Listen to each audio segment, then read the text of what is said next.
Hello பாட்டு வாத்தியாரே, காலையிலே இதை நீங்க ஆரம்பிச்சிட்டீங்க. இந்தாங்க, இதை குடிச்சிட்டு ஆரம்பிங்க. குடிக்கலனா அப்புறம் தெரியும். அப்படிலாம் சொல்லக்கூடாது. இந்த நேரத்துல தான் நீங்க வயிறு நிறைய சாப்பிடணும். பேசாம ரெடி. எங்க வாயை தரங்க. வேண்டாம் வேண்டாம், நானே சாப்பிட்டுக்கிறேன். இங்க பாருங்க, நீங்க நல்லா சாப்பிடலனா உங்க செல்ல மக வயித்துல இருந்துட்டு நல்லா உதைப்பான்.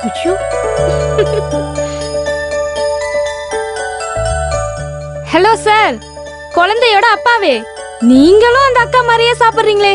கிளி கொத்துற மாதிரி இப்படியே சாப்பிட்டுட்டு இருந்தா சரிப்பட்டு வராது, புரியுதா? நல்லா சாப்பிடணும். கொஞ்சம் உடம்ப ஏத்துங்க.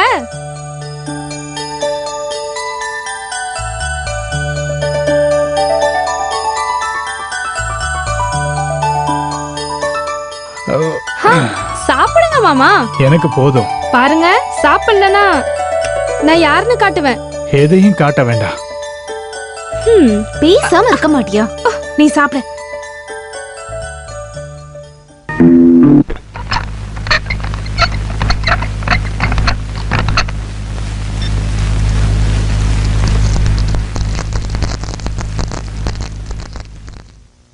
ரவி மாமா, என்ன? அந்த டவலை கொஞ்சம் எடுத்து தரீங்களா?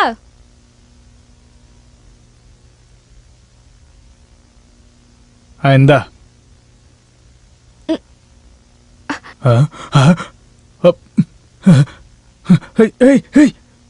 என்ன பண்ற? இப்படிலாம் பண்ணாத.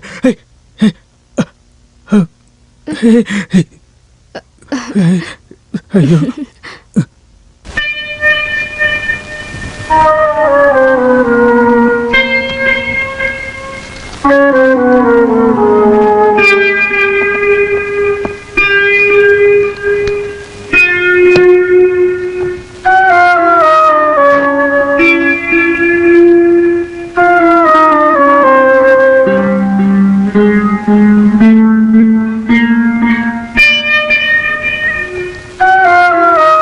என்னங்க, என்னோட க்ளோஸ் ஃப்ரெண்டோட பையன் கார் ஆக்சிடென்ட்ல செத்துட்டான். டாக்டர் ரொம்ப முயற்சி பண்ணியும் அவனை காப்பாத்த முடியல. ஆமா, நான் என்ன பண்ண? நான் நிரபராதிமா. ஏங்க இப்படி பேசுறீங்க? அது நான் வேற எதையோ நினைச்சு சொல்லிட்டேன். உன் வருத்தம் எனக்கு தெரியல. என்னங்க, என்னாச்சு? இன்னைக்கு உங்களுக்கு என்ன ஆச்சு? ஒண்ணும் இல்ல. ஏதோ ஒண்ணு இருக்கு. ஒண்ணும் இல்லன்னு சொல்றேன்ல. ரொம்ப நல்லா இருக்கு. உங்க முகத்தை பார்த்தாலே தெரியுது.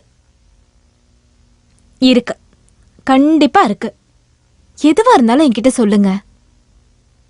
தேவையில்லாம எதுவும் பேசிட்டு இருக்காத. இங்க பாருங்க, என் முகத்தை பார்த்து பொய் சொல்லவே கூடாது. சொல்லுங்கன்னு சொல்றேன்ல. என்ன நடந்துச்சு? இங்க பாருங்க, என்கிட்ட இப்ப சொல்றதுதான் ரொம்ப நல்லது. அப்புறம் நானே தெரிஞ்சுக்கிட்டேன், ரொம்ப பிரச்சனையாயிடும் சொல்லிட்டேன். உன்கிட்ட நான் எதையுமே மறைக்கல. ஆனா அத நான் சொன்னா நீ ஏதாவது பிரச்சனை பண்ணுவியோன்னு பயத்துலதான். நீங்க எதுவா இருந்தாலும் என்கிட்ட ஓப்பனா சொல்லுங்க.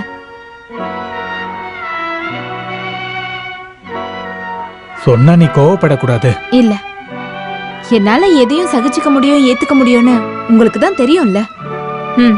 சொல்லுங்க. நான் சொல்றேன். ஆனா செத்து போன என் அப்பா மேல சத்தியமா இந்த விஷயத்துல நான் நிரபராதியா இல்லையா அப்படின்னு நீ கேட்டுட்டு சொல்லு. என்ன ஆச்சுன்னு சொல்லுங்களேன். சொல்லுங்கன்னு சொல்றேன்ல. நான் பாட்டு கேட்டுட்டு இருக்கும்போது நம்ம மாலதி பாத்ரூம்ல இருந்து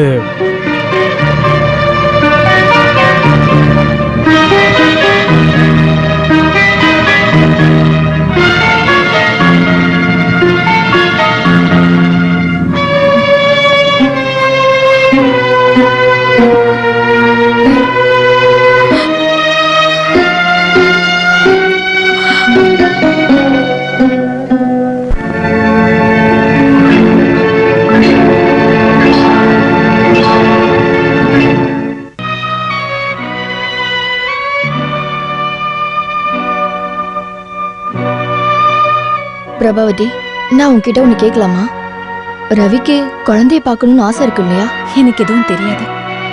நம்ம மோனிஷும் அப்பா எங்கன்னு கேட்கலையா? இல்ல, அந்த ஆளை பத்தி கேட்கும் போதெல்லாம் நான் அவனை போட்டு அடிச்சிருக்கேன். அந்த அடிக்கு பயந்து அவன் இப்ப கேட்கறதே இல்ல. பிரபா, உனக்கு டிரான்ஸ்ஃபர் ஆயிடுச்சுன்னு சொன்னதுக்கு அப்புறம் கேட்டு சந்தோஷப்பட்டது நான் தான். ஆனா இங்க பாரு, எப்பவும் இந்த பக்கம் வரக்கூடாதுன்னு ஆசைப்பட்டவதான் நான். ஆனா நம்ம ஆசைப்பட்டது எதுவுமே நம்ம வாழ்க்கையில நடக்கிறது இல்ல.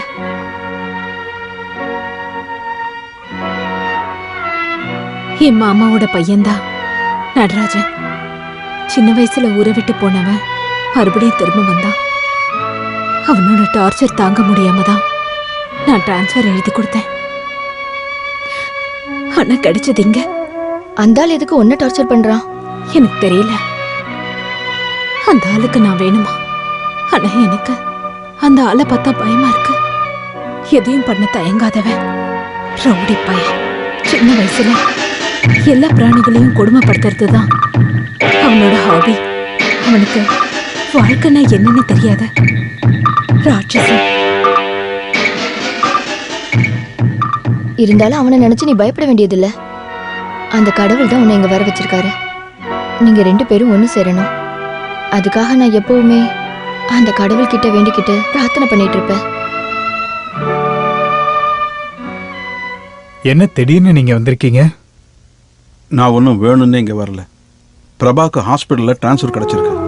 அதனால் தங்குறதுக்கான வசதிகளை ஏற்பாடு பண்ணணும். அதுக்காகத்தான் வந்தேன். இந்த வயசான காலத்துலேயும் அவளுக்கான வேலைகளை நான் தானே பார்த்தாகணும். 4 வயசில் இருக்கிற பையனை வச்சுக்கிட்டு அவள் எப்படி ஹாஸ்டலில் தங்குவா? நல்ல வேளை ஹாஸ்பிட்டல் பக்கத்துலேயே ஒரு வீடு கிடச்சிது. அந்த கல்ஃபில் இருக்கானே அவன் பொண்டாட்டி ஆமினா சிஸ்டர், அவங்க கூட தான் பிரபாவும் பையனும் தங்கிக்கிட்டு இருக்காங்க. சொந்த வீடு இங்கே இருக்கிறப்ப வாடகை வீட்டை தேடி அலைஞ்சிக்கிட்டு இருக்கோம்.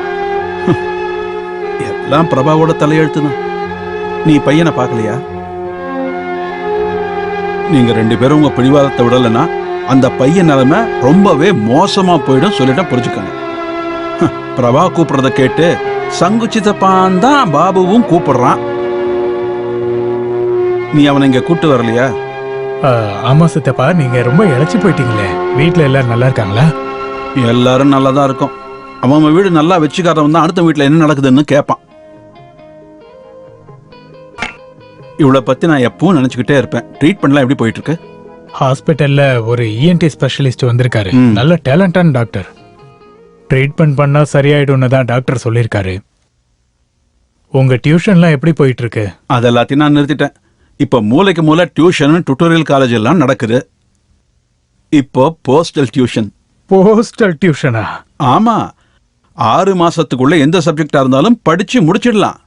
இப்ப பார்த்தனா யோகா கல்வி, மேஜிக், டான்ஸ், கதகளி இது எல்லாத்தையும் சொல்லி கொடுக்குறேன். அற்புதம். யோகா, பரதநாட்டியம் எல்லாம் தபால்லயே சொல்லி கொடுக்குறீங்க. நான் இந்த டுட்டோரியல் டியூஷனை நிறுத்திட்டு இதை ஏன் ஆரம்பிச்சேன்னா, முதல்ல சின்ன பசங்கிட்ட நாம கத்த வேண்டிய அவசியம் இல்லை. 2வது அவங்க அப்பா வந்து திட்டமாட்டாரு. வாரம் ஒரு தடவை பாட சம்பந்தப்பட்ட விஷயத்தை எழுதி போஸ்ட்ல அனுப்பி வச்சா போதும். சந்தோஷமா இருக்கு. நானும் வேற வேலையெல்லாம் பார்ப்பேன். இருந்தாலும் உங்க வேலை ரொம்ப அற்புதமா இருக்கு. இப்போ நான் இன்னொரு கோர்ஸ் கூட பிளான் பண்ணிருக்கேன். அது என்ன? நீச்சல். நீங்க பணம் சம்பாதிக்க ஐடியா பண்ணிட்டீங்க போலயே. இங்க பாரு ரவி, கள்ள நோட்டு அடிக்கிறத விட பெரிய பிசினஸ் என்ன தெரியுமா? Tutorial college. அதை விட லாபமான விஷயம் என்ன தெரியுமா? Postal tuition. என்ன இருந்தாலும் நீங்க ரொம்ப நல்லா கண்டுபிடிச்சிட்டீங்க. ஒண்ணு நான் கண்டுபிடிச்சது இல்லப்பா. இந்த கோர்ஸ் எல்லாத்தையுமே நானும் போஸ்டல் டியூஷன் மூலமா தான் படிச்சுக்கிட்டு இருக்கேன். அந்த காப்பி எடுத்து ஸ்டூடெண்ட்ஸ்க்கு போஸ்ட் பண்றேன். வெறும் குமாஸ்தா வேலை. பேசிட்டு இருந்ததுல நேரம் போனதே தெரியல. வீட்டுக்கு போனா 100 வேலை வெயிட் பண்ணிட்டு இருக்கு. சரி, நான் கிளம்புறேன். நீங்க என்ன டீ குடிக்கவே இல்லையே? நான் ஒரு ஆயுர்வேத மருந்தை சாப்பிட்டு இருக்கேன். டீ காஃபிலாம் குடிக்க கூடாதுன்னு வைத்தியர் சொல்லியிருக்காரு. வரட்டுமா? ஏமா, நான் போயிட்டு வரேன்.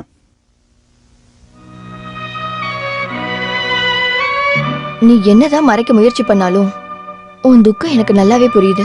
சொல்ல போனா நானும் என்னோட புருஷனை பிரிஞ்சு தானே வாழ்ந்துட்டு இருக்கேன். ஆனா இந்த மாதிரி உங்கள மாதிரி சண்டை போட்டுட்டு இல்ல. அவரோட வாழ்க்கையை விட அவர் என்ன ரொம்பவே காதலிக்கிறதுனால. ஏதோ ஒரு நாட்டுல அடிக்கிற வெயில்ல அவர் எதுக்காக கஷ்டப்படுறாரு தெரியுமா? என்னோட சுகத்துக்காக, என்னோட சந்தோஷத்துக்காக. புருஷனை பிரிஞ்சு வாழ்ற அந்த வேதனை இருக்குல்ல, மத்தவங்கள விட எனக்கு நல்லாவே தெரியும். அதனாலதான் நீங்க 2 பேரும் ஒன்னா வாழணும்னு ஆசைப்படுறேன். உன் புருஷன் தெரியாம தானே தப்பு பண்ணிட்டாரு, அத ஓப்பனா சொல்லி மன்னிப்பும் கேட்டுட்டாரு. என்னையே நான் மறந்து நான் பாசம் காட்டின அந்த மனுஷன் நான் இல்லாத நேரத்துல இன்னொரு பொண்ணு கூட. ச்சே, அது நீ பண்ண தப்புனாலதான். நான் என்ன தப்பு பண்ணேன்னு சொல்றீங்க? மாலதி மாதிரி ஒரு சின்ன பொண்ண நீ கண்ணை மூடிட்டு எப்படி நம்புன? அதனாலதான் எல்லா தப்பும் நடந்திருக்கு. என்ன இருந்தாலும் நடந்தது நடந்து போச்சு. இங்க பாரு, புருஷனை கைக்குள்ள போட்டுக்க வேண்டியது பிடிவாதத்தினால இல்ல, பாசத்தினால அது நடக்கணும். இந்த மாதிரி சில விஷயங்களை மன்னிக்கிறதும் சகிச்சுக்கிறதும் தான் நம்மள மாதிரி பொண்ணுங்களோட கடமை. நான் நிறைய மன்னிச்சிட்டேன், சகிச்சுக்கிட்டேன். முடியாது, இதுக்கப்புறம் அந்த ஆள் கூட வாழ என்னால முடியாது. அப்படின்னா நீ மோனிஷோட வாழ்க்கையும் சேர்த்து நாசமாக்கிட்டு இருக்க. நான் எவ்வளவு கஷ்டப்பட்டாவது என் பையனை நல்லா வளர்ப்பேன், அவனை படிக்க வச்சு பெரிய ஆளாக்குவேன்.